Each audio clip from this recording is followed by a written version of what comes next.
Attention! This is not material for passive consumption. It is designed to be heard with maximum concentration. The following revelations are direct, potentially disturbing, and may challenge your perceptions. Due to the sensitive nature of the content, its availability may be limited. Your experience on this topic is valuable. Leave it in the comments. One day, they're the center of your universe, the sun your world revolves around, the voice that calms your storms, the presence that defines your every moment.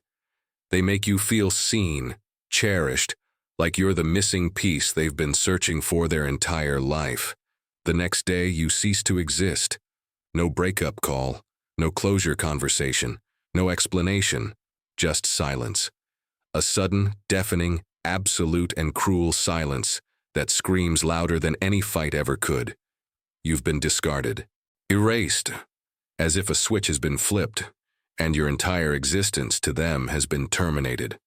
It feels like the person you loved has died, but worse.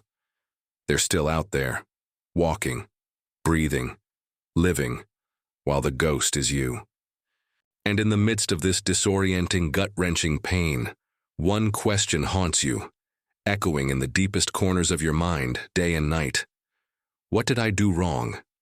If that question is keeping you awake, if you're replaying every memory, every conversation, every text, searching for the fatal flaw that caused this catastrophic collapse, I need you to stop, right now, and listen. The answer to why has nothing to do with what you did wrong. It's not about your worth, your beauty, your intelligence, or your kindness. The answer lies in their cold, inhuman, transactional operating manual. Today, we're not here to grieve. We're here to investigate. We're opening the case file on the narcissistic discard, examining the evidence, and exposing the calculated logic behind the most brutal act in the cycle of narcissistic abuse. Hit subscribe, because this psychological autopsy is about to begin. Before we dive into the discard itself, we need to understand the groundwork laid for this emotional crime. The discard never happens out of nowhere. It's the final act in a long, meticulous campaign of psychological demolition. To understand it, we have to look at the cycle of narcissistic abuse, starting with the phase that hooks you. Love bombing. In the beginning, they put you on a pedestal. They shower you with attention, compliments, promises of a perfect future. They call you their soulmate, the one they've waited their whole life for. Every message, every gesture, every look is designed to make you feel like the most special person in the world.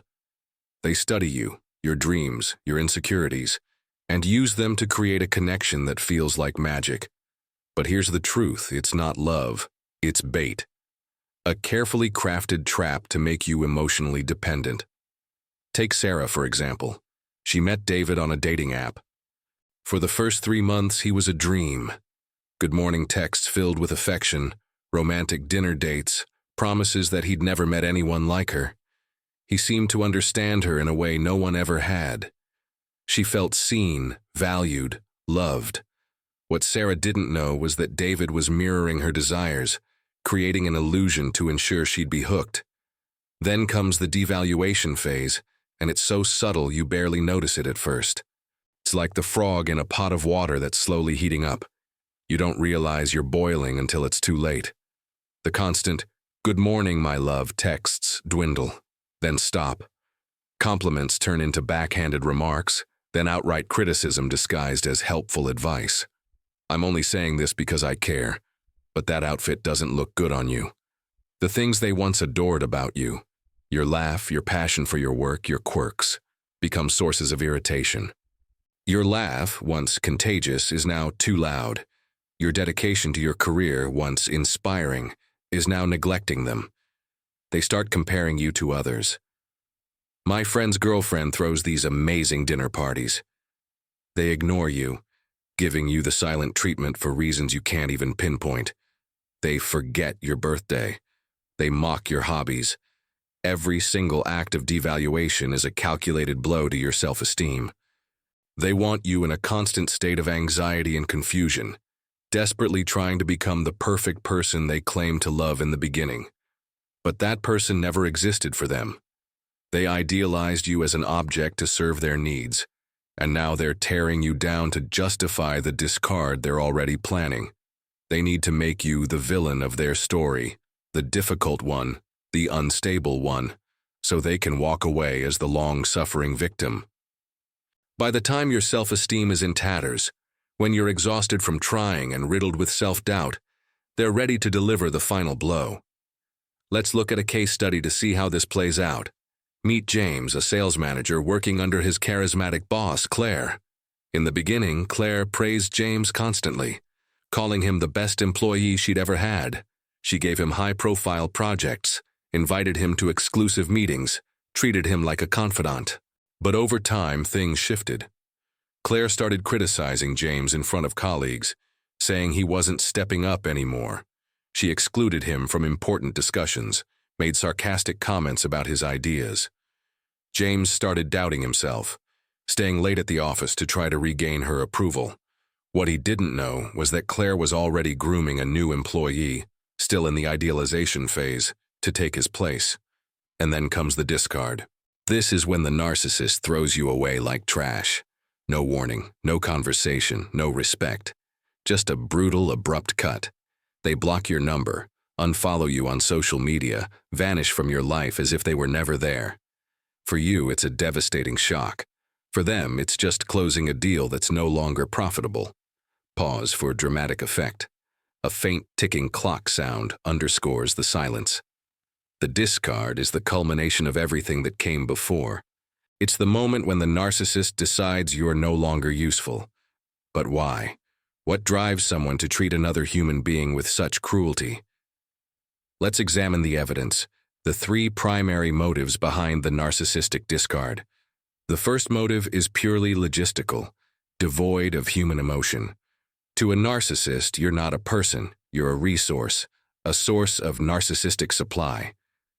This supply is the oxygen that fuels their fragile, empty ego. It can be positive supply, admiration, validation, constant attention, social status, favors, or negative supply, your emotional reactions, your anger, your tears, your jealousy. Both make them feel powerful, like the center of the universe. In the love-bombing phase, you were a rich, abundant source. You looked at them with awe, praised their every move, gave them all your time and energy. But what happens when that well starts to run dry? Maybe you started having your own problems. You got sick, lost a job, or more commonly, became depressed and anxious from the abuse you were enduring. Suddenly, you didn't have the energy to focus on them, to mirror their greatness. Your own needs surfaced, which they see as an inconvenience. Or maybe you just stopped being impressed. You got used to their stories, stopped praising them constantly. You started focusing on your own life, your friends, your hobbies, your dreams. To a narcissist, this is unacceptable. You're no longer fulfilling your primary function, orbiting them and regulating their ego. Your individuality is a direct threat to their need for control.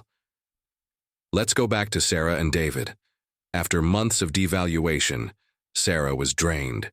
She didn't have the energy to respond to David's texts with the same enthusiasm. When she tried to talk about her own struggles, a stressful work project, David would interrupt or change the subject. He started saying she was too negative, that she wasn't fun anymore. Sarah, without realizing it, was no longer providing the narcissistic supply David craved. To him, she'd become a dry well, useless. The logic is cold and utilitarian. Think of a prospector. When a gold mine stops producing, he doesn't try to fix it. He doesn't feel empathy for the mine. He abandons it and moves Islam to the next one. You stopped giving them what they needed, so your utility expired. The discard isn't emotional, it's a business decision. The supply ran out and they need a new source urgently because they can't tolerate the void of being without admiration. The second motive is a critical trigger, often the final straw. The discard frequently happens when you, exhausted from the devaluation, start to fight back. When you finally say, no. When you set a boundary, no matter how small. To a narcissist who sees others as extensions of themselves, as tools to meet their needs, a boundary isn't a request for respect. It's rebellion. It's a shocking declaration that you're a separate person with your own needs, feelings, and will. This is what psychologists call a narcissistic injury. The moment you say, "You can't talk to me like that anymore," or "I'm not available at 3 a.m." Or "No, I won't lie to your boss for you." You stop being an obedient object and become a problem to be eliminated. They don't negotiate with boundaries. They see them as a defect in the product. The moment you build a wall to protect your sanity, they see it as the end of the game. Instead of respecting your boundary, which would require empathy, self-reflection, and effort, it's easier for them to discard the defective product and find a new one that hasn't yet learned to say no. Your act of self-preservation is the final death sentence for the relationship in their mind. You've become uncontrollable, and therefore, useless. Consider Emily's case. She was in a relationship with Mark, a classic narcissist. For months, Mark demanded she be available 24/7, responding to his texts instantly, canceling plans with friends to be with him. When Emily realized she was losing herself, she set a simple boundary. "I need one night a week to hang out with my friends." Mark exploded, accusing her of being selfish and disloyal. Days later, he ended the relationship without explanation, blocking her everywhere. Emily's boundary was a direct threat to Mark's control, and he chose to discard her rather than negotiate. The third motive is that the discard rarely happens in a vacuum. Narcissists can't stand to be alone, not out of loneliness like you or I might feel, but out of a deep terror of being without supply. Silence and solitude force them to face their own inner emptiness, their lack of a genuine self, and that's unbearable. So the discard almost always happens after they've already lined up a new target. While they were devaluing you, they were already hunting, grooming someone else behind your back, showering them with the same love bombing they once used on you. This new person is shiny, new, full of admiration. They still believe the perfect partner or ideal boss mask. They're a fresh, potent source of supply, exactly what the narcissist needs to feel powerful again. They secure the new supply before cutting off the old one. It's a calculated transition. They didn't leave you to be alone. They left you for a promotion. They'd already groomed your replacement, likely with the same promises of forever, the same seduction tactics they used on you. Back to Sarah and David. While David was criticizing Sarah for being negative, he was already texting another woman, Lisa, showering her with the same compliments he once gave Sarah. When he discarded Sarah, he was already in a new relationship, posting happy photos on social media just a week later. To Sarah, it looked like he'd moved on in record time. In reality, the transition was planned weeks earlier. The discard wasn't about leaving you, it was about upgrading to the next source. That's why they can move on so quickly while you're still reeling, trying to make sense of what happened. For them, the trade-in was premeditated. You weren't replaced. You were swapped out like an old phone for a newer model. Now let's talk about why the discard is so brutally silent and dehumanizing. It's because, to the narcissist, the transaction is over. Think of it like a business contract that's been terminated. Once it's done, there's no more communication. No need for closure, empathy, or explanations, because that would mean admitting fault and facing the pain they've caused. Silence is their perfect weapon. It avoids all accountability. They erase you like you never existed, blocking your number, cutting you off on social media, vanishing without a trace. This serves a practical purpose. It stops you from confronting them, demanding answers, or making them feel even a shred of guilt. But the silence also serves a deeper psychological purpose. By treating you like nothing, like trash, they feel like everything. Like a god with the power to grant or revoke existence. It's the ultimate act of control, leaving you in a limbo of pain and confusion while they move on to their next conquest, unscathed and without remorse. They don't give you closure because, in their mind, there's nothing to close. Your utility expired. End of story. Let's look at another case. Rachel worked for her narcissistic boss, Tom, for 2 years.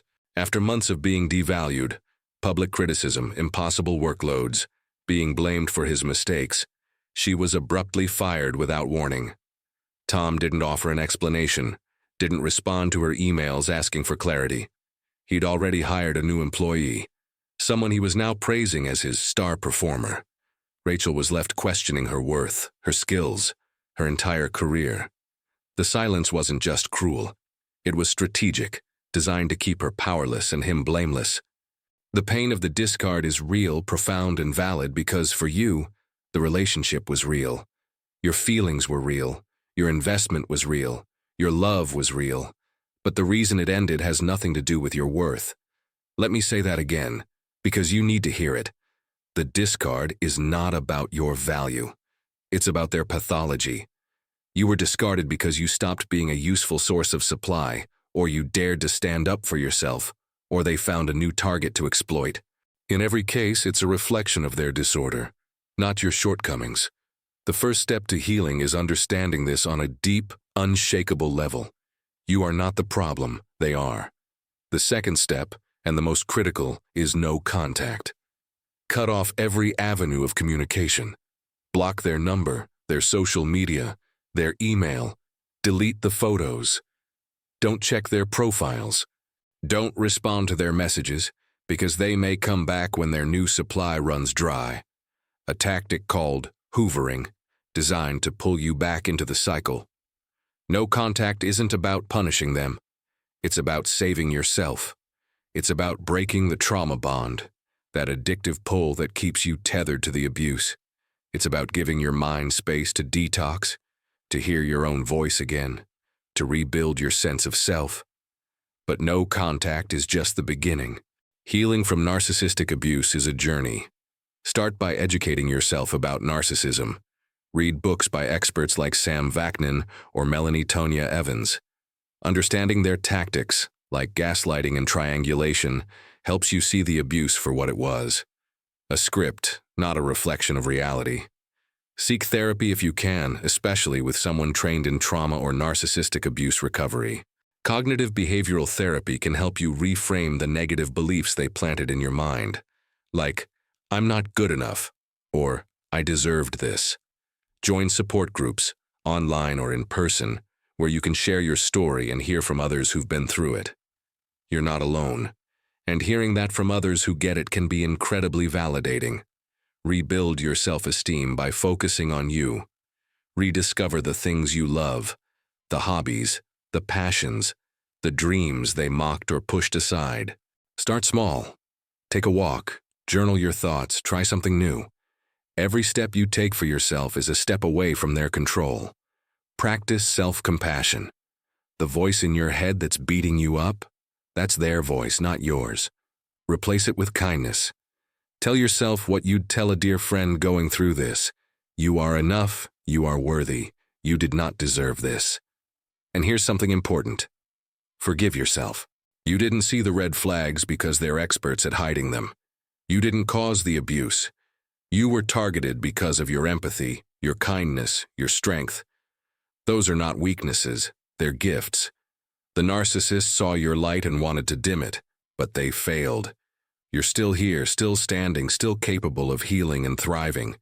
The discard feels like the end, but it's not. It's the beginning of your liberation. It's the moment you're freed from their game. The pain is real, but so is your resilience. You are not trash. You are not disposable. You are a person worthy of love, respect, and happiness. The narcissist's discard was their final act of control, but it was also their biggest mistake, because it set you free to reclaim your life. It's time to close this case file, not to forget, but to understand, to take the lessons and leave the pain behind. It's time to start writing your next chapter, where you're the protagonist, not a resource, where you choose yourself every single day. You've got this.